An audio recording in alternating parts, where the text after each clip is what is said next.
Jika anda sudah berkahwin tapi tidak dikurniakan anak, video ini khas untuk anda. Pasangan suami isteri yang tidak mempunyai anak, mereka dianggap mempunyai struktur pembahagian faraid yang kritikal dan perlu berhati-hati dalam soal pembahagian harta pusaka. Sebab ada pelbagai isu yang biasanya timbul daripada pasangan suami isteri yang tak ada anak ni. Dalam video pertama, saya ada kongsikan contoh-contoh kiraan faraid supaya anda boleh kenal siapa waris anda dan yang paling penting, apakah hak mereka ke atas harta pusaka anda. Dalam video kali ini, saya akan kongsikan isu-isu pembahagian faraid yang biasa terjadi kepada pasangan suami isteri yang tiada anak ini dan apa yang boleh mereka lakukan. Jom bersama saya, Wan Naslim dari channel Pusaka atau Saka.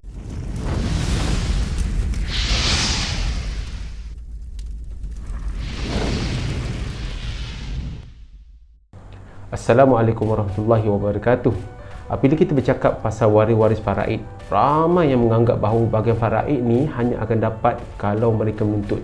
Sebagai contohnya lah, kalau seorang itu meninggal dunia, maka adik-beradik atau makcik pakcik hanya akan dapat bahagian mereka kalau mereka membuat tuntutan.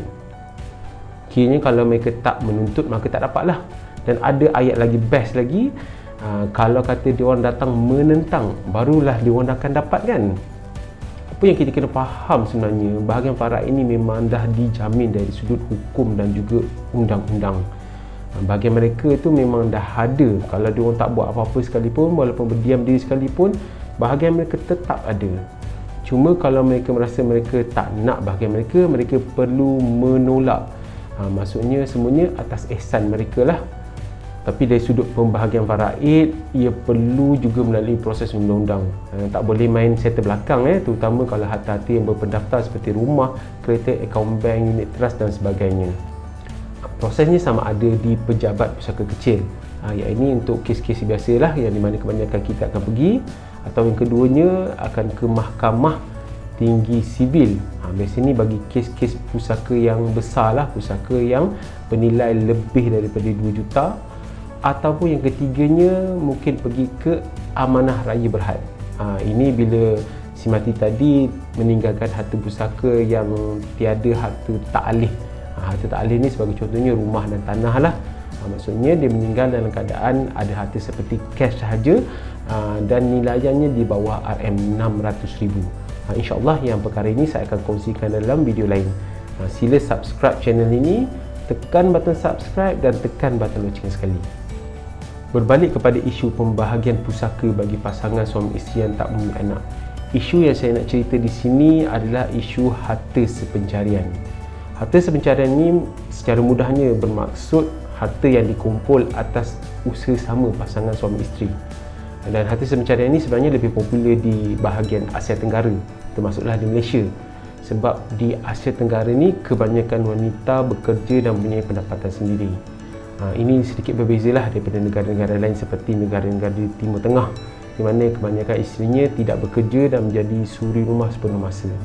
Dan dari sudut pemilikan harta mereka pula, biasanya harta diberikan oleh suami. Dan dah jadi kebiasaan apabila mereka berkahwin, suami akan menghadiahkan isteri sebuah rumah untuk tempat tinggal. Tapi di konteks di Malaysia berbeza sedikit, sebab kebanyakan daripada kita dari sudut perbelanjaan keluarga biasanya ditanggung bersama oleh pasangan suami isteri. Jadi dari sudut pemilikan harta juga sepatutnya harta mereka juga dianggap harta bersama.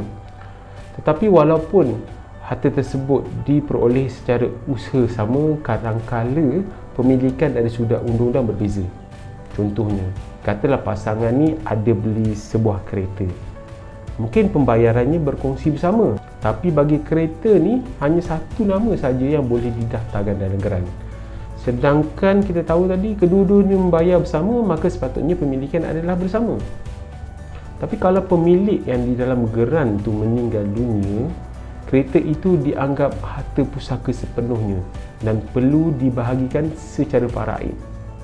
Biasanya dalam kes pusaka dalam membentuk kereta atau kenderaan lain, waris-waris biasanya akan meminta bahagian dalam bentuk tunai, iaitu disebut kaedah tebus pusaka.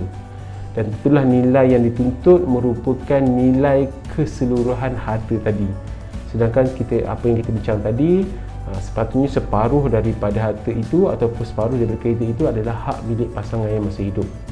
Tapi sebab nama dalam geran hanya nama arwah kan, kat sini kita nampaklah berlaku percanggahan antara pemilikan dari sudut undang-undang dan juga pemilikan dari sudut hukum. Dan ini mungkin boleh berlaku bukan kepada kereta saja, mungkin kepada harta lain seperti rumah, tanah dan sebagainya.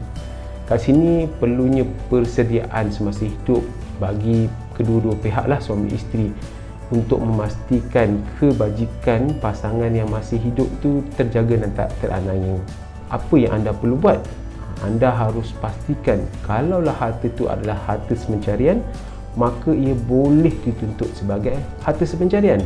Maksudnya sini anda haruslah menyediakan bukti semasa hidup ni, sediakan bukti bahawa harta tersebut adalah harta yang diperoleh melalui usaha sama pasangan anda, iaitu terdapat sumbangan atau contribution lah pasangan anda terhadap harta itu. Bukti ni boleh dalam bentuk resit bayaran, pengeluaran KAD, BSP dan bergantunglah kepada cara sumbangan.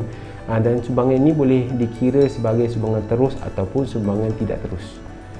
Tapi lebih mudah sebenarnya kalau masih hidup ni, buatlah dokumen deklarasi harta sepencarian.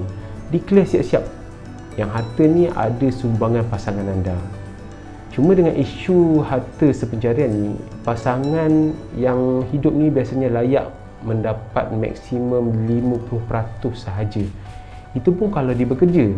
Bagi suri rumah, biasanya maksimum harta sepencarian yang boleh tuntut adalah 30%, bergantung kepada mahkamah untuk membuat keputusan. Dan tuntutan harta sepencarian ni bukan boleh dituntut begitu saja, dia perlu melibatkan proses perbicaraan di mahkamah syariah. Tapi keputusan mahkamah syariah ni perlu dibawa ke mahkamah sivil bagi proses tuntutan ataupun proses pentadbiran harta pusaka seperti yang saya ceritakan awal-awal sesi tadi. Selain daripada menuntut harta sepencarian, sebenarnya ada kaedah yang lain yang anda boleh buat untuk merancang pembagian harta, di mana harta anda boleh diberikan 100% kepada pasangan anda tanpa perlu ada peratusan ataupun bahagian tertentu. Nak tahu?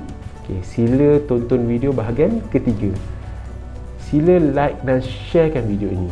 Subscribe channel ini dan tekan butang loceng jika anda nak tahu lebih banyak maklumat mengenai harta dan pusaka. Sehingga berjumpa lagi.